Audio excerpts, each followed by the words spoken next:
तो वैसे तो घर वाले जूते, कपड़े, नए सामान या घर में लाइट थोड़ी ज़्यादा जला दी, उसके लिए हमेशा डांटते हैं। कहीं सब्जी वाले को 10 रुपये ज़्यादा दे आए, उसके लिए अलग से डांटते हैं।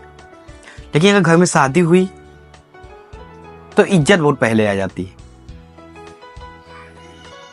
कि भैया लाइट बंद नहीं होनी चाहिए, 20 लीटर तेल एक्स्ट्रा रख लो, 1 सेकंड के लिए भी जनरेटर बंद नहीं होना चाहिए। मेहमान आएंगे, बेइज्जती हो जाएगी। कौन मेहमान? जो इनके मुश्किल परिस्थिति में साथ नहीं देते। अब जिस चीज़ के लिए बच्चों को डांटते हैं कि सब्जी वाले को 5 रुपये ज़्यादा दे आए, लाइट कमरे की लाइट खोल दी, उससे 1-2 हज़ार रुपये महीने का बचा कर बहुत खुश हो जाते हैं। लेकिन जब शादी आती है तो 10-20 लाख रुपए ऐसे फूंक देते हैं जैसे लगता है कि ये कुबेर है। तो जब इनसे पूछो तो इनका ईगो आगे आ जाता है। ये कहते हैं कि लोगों के यहाँ खाया है तो खिलाना पड़ेगा। तो भैया 1,000 के यहाँ खाए थे, अब 15,000 को खिलाओ। लेकिन पैसे आपके पास 100 लोगों को भी सही से खिला पाए उतना नहीं है। फिर क्या करोगे? 5 लाख रुपए मामा से, 2 लाख रुपए बुआ से, 5 लाख रुपए लोन निकलवा के अच्छे से धूमधाम शादी करेंगे। यही होता है समाज में। कहीं कुछ अलग होता है लेकिन कोई बात नहीं करता है। तो ये सब नहीं करना है, दिखावा नहीं करना है। तो लड़के को घोड़ा पे बिठा के ले आओ, बाद में उसको गधे पे बैठने की औकात ना रहे। तो अमीर दिखने का नहीं, अमीर बनने का प्रयास करना चाहिए। बहुत दिखा देते हैं हमने बहुत धूमधाम से शादी की। अरे भैया कर्जा कौन हुआ वो तो आप जानते हैं ना। अब बहुत सच्चाई की बात बता दीजिए। मान लीजिए आपने 100 करोड़ की शादी की, सलमान खान को बुलाया, वो डांस किए, नोरा फतेही ने डांस किया, अरिजीत सिंह ने गाना गाया, संजीव कपूर ने खाना बनाया, बड़े बड़े सेलिब्रिटी आए, बहुत धूमधाम से शादी की। तो ये सब करवाने के बाद जब लोग जाने लगे तो आपने सोने की चैन दी, सबको अच्छे से नमस्ते किया, एक मिठाई का डिब्बा दिया, उसमें लड्डू दिया और बहुत अच्छे से सबसे बोला। तब भी क्या होगा? फूफा जी गुस्सा रहेंगे, मौसी जी अलग गुस्सा रहेंगी। कोई कहेगा नमक कम था, कोई कहेगा पानी ज्यादा था, कोई कहेगा खाना नहीं बचा, कोई कहेगा पूरी ठंडा था, और तो और लोग कहेंगे कि बहुत ज्यादा भीड़ थी, गर्मी बहुत ज्यादा थी, इन्होंने व्यवस्था अच्छे से नहीं किया। तो आप कुछ भी कर लीजिए, वो अगले दिन भूल जाएंगे। मान लीजिए पिछली शादी में उन्होंने 4 मिठाइयां देखी थी, आपने 6 रखवा दी, तो 2 दिन आपको याद रखेंगे। आपने 10 मिठाइयां रखवा दी या 10 आइटम और रखवा दिए तो आपको 10 दिन और याद रखेंगे। लेकिन जैसे किसी ने 16 आइटम रखवाया अलग या कहीं ज्यादा उससे मिल गया तो आपको उसी दिन भूल जाएंगे। तो जो आप ये दिखावे के चक्कर में इतना कुछ करते हैं, अपना सब पैसा फूंक देते हैं, ये जानते हुए कि आने वाले समय में ये सब भूल जाएंगे, कोई काम नहीं आएगा। अभी अस्पताल में हो, आपको खून की जरूरत हो तो कितने रिश्तेदार आ जाते हैं। आपने खाना तो 2,000 लोगों के लिए व्यवस्था की थी, शायद 200 लोग भी सही से ना आए। 20 लोग आएंगे जो आपके अपने होंगे, उस 20 में कोई 4 लोग होगा या 2 लोग होंगे जो आपको खून देने के लिए तैयार होंगे। लेकिन आप समाज को दिखाने के चक्कर में बहुत पैसा उड़ा देते हैं। पंडित राम शर्मा आचार्य जी ने कहा है कि शादी एक पारिवारिक उत्सव है, ना कि सामाजिक उत्सव। अब लोग कहेंगे घर वाले अगर शादी सही से होगी, अच्छे से कराएंगे, मेरी इज्जत बढ़ेगी, मेरी शान शौकत बढ़ेगी। तो ये सब टेम्परेरी है, भूल जाएंगे लोग। सच मानिए भूल जाएंगे लोग। आपने तो बहुत खर्चा कर दिया, लेकिन उसके पीछे का नहीं सोचा कि किससे किससे लोन लिया आपने, कितना ज्यादा पैसा आपको देना है। तो दिखाने के चक्कर में तो आपने बहुत खर्चा कर दिया, लेकिन ईएमआई जो लोन ले रखा है उसको आप ही को पूरा करना है, वो आप ही को चुकाना है प्रभु। तो इसके लिए हाथ जोड़ के निवेदन है कि ज्यादा दिखावे के चक्कर में ना पड़िए। जीवन भर की कमाई लगाकर आपको सेलिब्रेट नहीं करना है, अपने नियर डियर के साथ ही सेलिब्रेट कीजिए। मुझे तो बहुत अच्छा लगता है वो जो कोरोना वाला कॉन्सेप्ट था कि 100-200 लोग आते थे, अच्छे से शादी हो जाती थी, कम पैसे में बहुत लोगों की शादी हुई है। बहुत अच्छा कॉन्सेप्ट था। और सही बताएं वही 100-200 लोग हैं जो आपके करीबी हैं। बाकी तो लोग कहते हैं कि भैया उनके यहाँ शादी है, कार्ड आया, निपटाना है। वो बस समाज के पचड़े हैं, समाज से जुड़े हैं कि हाँ उनके यहाँ शादी है तो जाना है, वो मेरे यहाँ हम नहीं जाएंगे तो वो कैसे आएंगे हमारे यहाँ। इसी सब चक्कर में ये दुनिया लिपटी हुई है। जो सही से परिवार हैं, क्लोज हैं, वो 100-200 ही होंगे। अब आपका बजट 20,000 रुपए है, या मान लीजिए थोड़ा अमीर परिवार से तो आपका बजट 2 लाख रुपए है।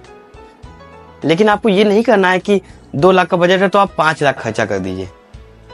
चाहे कोई गुस्सा हो चाहे ना हो, जिसको जो सोचना है सोचे, आपको अपना काम करना है, अपनी हैसियत देख के चलनी है। तो आप कहेंगे तो क्या करूं, कोर्ट मैरिज कर लूं या मंदिर से करूं? ऐसा भी नहीं करना है। आपको सारे फंक्शन करने हैं, अच्छे से करना है।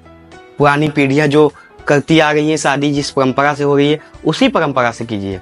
उतने ही हल्दी, मेहंदी, रिसेप्शन, जो फंक्शन होते हैं सारे कीजिए, लेकिन लोगों की मात्रा कम कर दीजिए। इससे आपका खर्चा कम होगा। और यदि आपके पास 1 करोड़ रुपए हैं तो आप खर्चा कीजिए, तब फिर मैं नहीं रोकने वाला हूँ। मेरे रोकने का या मेरे कहने का मतलब यही है कि दिखावे से बचिए, लोन से बचिए, कर्जे से बचिए, क्योंकि अंतोगत्वा आप ही को लोन पूरा करना है, आप ही को चुकाना पड़ेगा।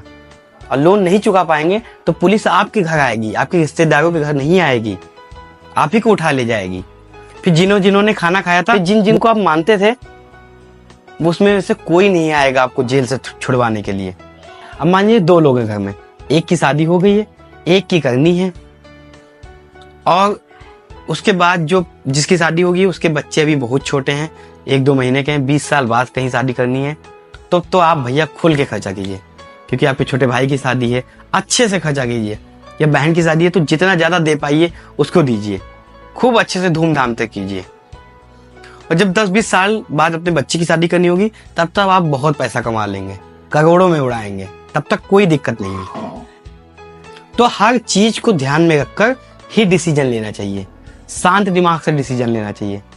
ये नहीं कि बस इन्होंने कह दिया कि हाँ वही सत्य है। हाँ, ऐसा नहीं। आपका बजट क्या वैल्यू करता है, आपका बजट क्या कहता है, इस पे ध्यान देना है आपको। उसके साथ साथ आप बात करते हैं मेडिकल पे, हेल्थ पे, तो 70% भारतीय ऐसे हैं कि खुदा न खास्ता उनके यहाँ अगर एक एक्सीडेंट हो जाए तो उनका जितना सेविंग है, जितना बचत है, सब खर्चा हो जाएगा, सब खत्म हो जाएगा, उनकी दुनिया उजड़ सकती है। यदि उनके घर में कोई बीमार पड़ जाए तो 6 महीने के अंदर घर गरीब हो सकता है। इसके चक्कर में घर बिक सकता है, एफडी टूट सकती है, आपका जितना पैसा इधर उधर सेविंग है सब खत्म हो जाएगा। तो ध्यान से सुनो, एक बीमारी आपको ले डूब सकती है, तो इसके लिए आपको बहुत ध्यान रखना है, स्वास्थ्य पे बहुत ध्यान रखना है। अच्छा खाना है, एक्सरसाइज करना है, अच्छा बोलना है, अच्छा पढ़ना है। मान लीजिए आप नहीं पढ़ रहे हैं, अच्छा नहीं सुन रहे हैं, अच्छे लोगों की संगत में नहीं है, तो खुराफात दिमाग में आएगा, वो भी एक बीमारी क्रिएट करती है। और लास्ट में कि हर 2-3 महीने पे अपना बॉडी चेकअप करवा लिया करो। इससे क्या होगा कि आपको पता चल जाएगा कोई बीमारी तो नहीं आ गई है, क्योंकि शरीर है, कुछ ना कुछ तो हो ही सकता है। कभी कभी क्या होता है, हम समाज में देखते हैं कि कहीं सर दर्द हुआ तो डोलो खा लिया, कुछ हुआ तो पीली दवाई खा ली, लाल दवाई खा ली, कहीं कुछ हुआ तो सेफ्ट्रान लगा लिया, तो दिखाते नहीं हैं हम। जब तक वो हाथ कटने पे, टूटने पे कैंसर न बना ले, तब तक हम दिखाते नहीं हैं। क्यों? क्योंकि पैसा खर्चा हो जाएगा। स्वास्थ्य को हम देखते हैं कि 80-90% लोग महत्व ही नहीं देखते हैं। हम लोग अक्सर समाज में देखते हैं कि इनको 7 साल से बीमारी है, दवा खा रहे हैं, फिर डॉक्टर के पास गए, डॉक्टर ने कहा इनको भैया 5 लाख रुपए लगेंगे। अब ये कमाते हैं 100 रुपए 200 रुपए रोज का, 5 लाख रुपए कहाँ से लाएंगे? एक ही जमीन में जिसमें रह गए हैं, अब उसको बेचना पड़ेगा, क्या करेंगे बताइए? तो समय समय पे अगर आप दिखाते रहेंगे तो डॉक्टर बता देंगे कि ये समस्या है, उसका इलाज कर लिए। क्या करते हैं लोग कि जब 25 लाख बताते कि खर्चा आएगा, अगर ये पहले आ जाते तो इनका 5,000 में काम हो जाता, ये 5,000 में बच सकते थे, लेकिन इन्होंने दिखाया नहीं, जिसकी वजह से अब इनका 20 से 25 लाख रुपए सर्जरी में लगेगा। नहीं करेंगे तो खत्म हो जाएंगे। तो इसीलिए स्वास्थ्य को ध्यान में रखिए, अब उसके ऊपर काम करते रहिए, अच्छा खाइए और चेकअप करवाते रहिए। लास्ट बट नॉट लीस्ट, आपको इंश्योरेंस करवा लेना है। जितनी जल्दी हो सके उतनी जल्दी करवा लेना है। फैमिली में कौन कौन आता है? आप और आपके बच्चे, साथ ही साथ माता पिता का अलग से करवा लीजिए। जितनी बढ़िया कंपनी हो उससे करवा लीजिए, हर साल बढ़ा दीजिए। इसको हल्के में मत लीजिएगा, ये मैं बहुत गहरी बात बता रहा हूँ। मैंने अनुभव के आधार पे देखा है कि बहुत लोग इलाज ना करवाने की वजह से उनकी मृत्यु हो गई है। क्योंकि मान लीजिए आप बीमार पड़े, अगर पैसा है नहीं तो सबसे पहले आपका मनोबल टूटेगा, और जब मनोबल टूटता है तो व्यक्ति और ज्यादा बीमार पड़ जाता है, और ज्यादा कमजोर हो जाता है, और जिसकी मानसिक स्थिति कमजोर हुई तो जो बीमारी थी वो और भी बढ़ जाएगी। तो इसीलिए चेकअप करवाते रहिए, इंश्योरेंस करवा लीजिए। इंश्योरेंस जितनी जल्दी हो सके उतनी जल्दी करवा लीजिए। तो उम्मीद करते हैं आपको समझ में आया होगा और अच्छा लगा होगा। आप कमेंट में अपने विचार शेयर कर सकते हैं और मिलते हैं अगली वीडियो में। तब तक के लिए बहुत धन्यवाद।